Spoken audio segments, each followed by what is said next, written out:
Bonjour. Bonjour. Nous sommes réunis aujourd'hui à l'EPMS des Brions, à Tonnerre.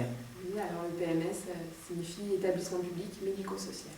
Ce vidéo que nous faisons ensemble, c'est dans le cadre de la Convention, des 30 ans de la Convention internationale des droits de l'enfant. Delphine, est-ce que vous pourriez nous dire, vous êtes éducatrice? Éducatrice spécialisée. Voilà. Depuis combien de temps dans cette structure? Ça fait 6 ans que je travaille ici. D'accord. Est-ce que vous pouvez nous dire, avant qu'on parle plus particulièrement des lois, de l'évolution, nous situer le PMS des 75 jeunes à peu près, âgés de 6 à 20 ans. Voilà, donc répartis en 2 sections.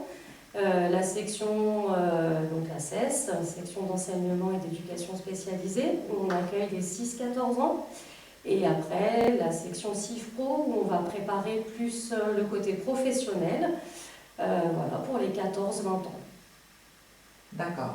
Donc vous êtes dans quelle partie, Oriane et Joanne? Moi, je suis dans les ateliers. Je suis D'accord. dans l'atelier vie pratique avec Régine. D'accord. Et toi, Marianne? Toi, tu as quel âge? 14 ans.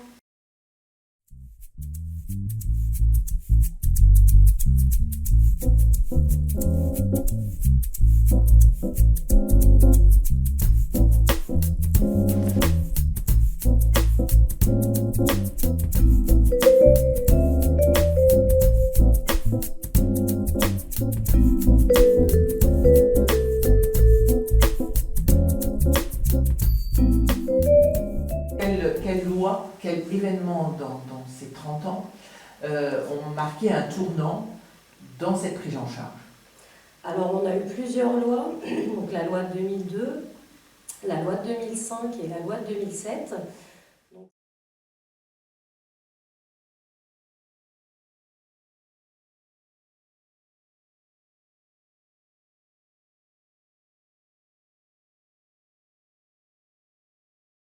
On a d'abord eu l'apparition des lois et puis quelques années pour que cette loi se mette en application. Et je dirais que depuis ces 2 dernières années, on est quand même bien au point au niveau de la loi. On a su recentrer le jeune au niveau du projet, c'est-à-dire que tout se fait autour du jeune et de sa famille. Voilà, c'est plus l'équipe d'éducateurs qui prévoit pour le jeune, mais le jeune est là, est bien là, et c'est lui qui va décider de son projet. Donc le jeune peut choisir d'aller travailler soit dans une structure d'aide, d'accompagnement au travail, ou alors dans un milieu ordinaire, mais qui restera aussi protégé avec des accompagnements qui restent autour de la personne. Voilà. Alors toi, Joanne, d'après ce que j'ai compris, tu es dans ce cadre-là. Oui. Voilà. Toi, tu es un garçon qui a quel âge? 16 ans. 16 ans. Et tu te destines à quoi? Tu aimerais? Qu'est-ce que tu dirais d'abord de ta vie ici? Est-ce que tu apprécies? Oui, j'aime beaucoup ici.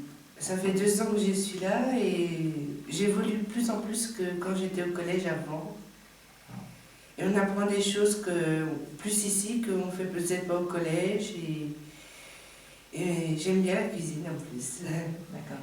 Est-ce que tu te sens protégée ici, encadrée par Protégée. rapport au collège par exemple? Au protégé. Protégée.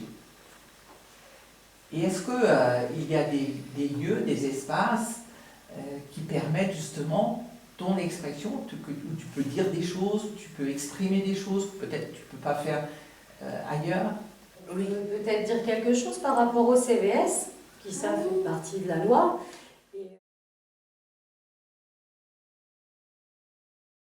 Et donc on met en application aussi ici. Donc c'est une instance qui est, donc c'est des élus. Les jeunes sont élus par les autres jeunes, comme un rôle de délégué. Et donc tous les jeunes ont le droit d'aller à cette instance et faire part d'une demande ou... Oriane, tu fais partie du CVS, tu as été élue.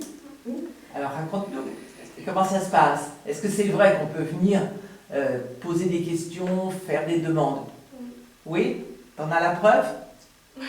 L'idée quand même de la convention, c'est de faire, et qui a été reprise dans la loi, j'imagine, hein, c'est de faire qu'il y ait le plus d'intégration sociale, culturelle, bien sûr, sportive.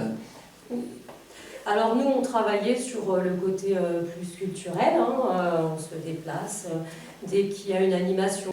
Le mercredi après-midi, il y a un groupe de l'IME qui se déplace au groupe du multisport.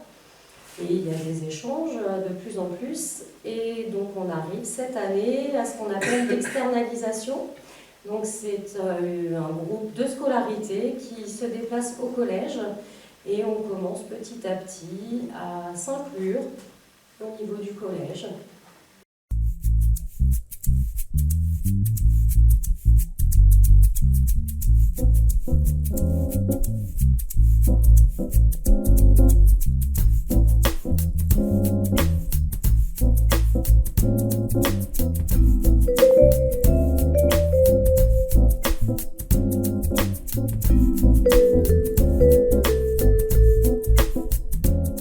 Coraline, vous êtes psychologue pour cet établissement.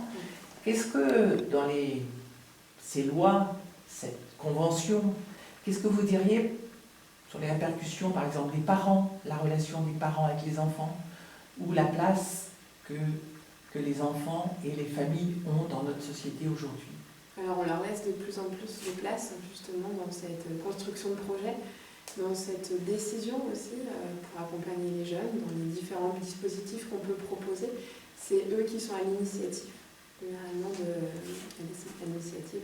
de choisir quel dispositif et quelle activité ils souhaitent proposer à leurs jeunes. Alors qu'avant, peut-être, par le passé, c'était une décision purement éducative et de l'ensemble de l'équipe pluridisciplinaire. Qu'on ne peut pas critiquer, hein, c'est pas l'idée, mais donc c'est ça, on remet plus le jeune, la jeune, au cœur de son accompagnement, au centre de soi, à la Convention, j'imagine. On doit à ce travail de la Convention internationale des droits de l'enfant et à tous les professionnels qui sont là. On vous remercie. Est-ce que vous aviez quelque chose à dire en plus? On peut peut-être quand même préciser qu'à l'EPMS, il y a un club UNICEF qui a été créé. Voilà, donc on aborde plus spécifiquement, en profondeur, tous les droits de l'enfant. Voilà, ils ne connaissent pas leurs droits, ils ne se saisissent pas toujours de leurs droits. Et c'est ce travail-là qu'on fait avec eux. On leur dit, vous avez des droits et vous devez vous en saisir.